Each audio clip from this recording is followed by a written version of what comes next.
आज घरी गेल्या गेल्या आईला मिठी मारायची, आज घरी गेल्या गेल्या आईच्या पाया पडायचं, भावाला फक्त एवढंच सांगायचं आहे, दादा प्रत्येक रक्षाबंधनला प्रत्येक भाऊबीजेला मला तू काही ना काहीतरी दिलं, 100 रुपये दिलेस, 200 रुपये दिलेस, 300 रुपये दिलेस.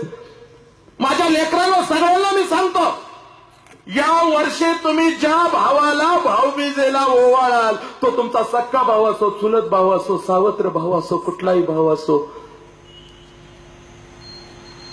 त्या भावाला फक्त एवढंच सांगायचं आहे, या वेळेला मला ओवाळणी म्हणून काय देशील, तुझं मला पैसे नकोत. या वेळेला मला ओवाळणी म्हणून दादा फक्त एवढंच पाहिजे, जसं तू मला बघतोस तसंच तू या रस्त्यावरच्या प्रत्येक मुलीमध्ये मला बघ, प्रत्येक मुलीमध्ये मला बघ, प्रत्येक मुलीमध्ये मला बघ, बाकी मला काही नको.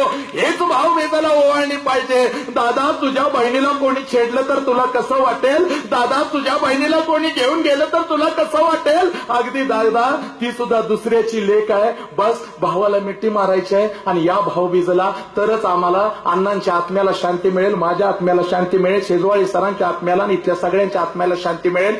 जर तुम्ही हे केलं तर लक्षात घ्या, प्रत्येक बहिणीनं भावाला मिठी मारायचं आहे. पैसा नको, अडका नको, तुझा ड्रेस नको, काही नको, ते देण्यासाठी आई बाबा समर्थ आहेत. तू फक्त एवढीच ओवाळणी असतात, प्रत्येक मुलीमध्ये तू मला बघ, प्रत्येक मुलीमध्ये मला तू बघ. बस बदलला भारत, बदलला देश.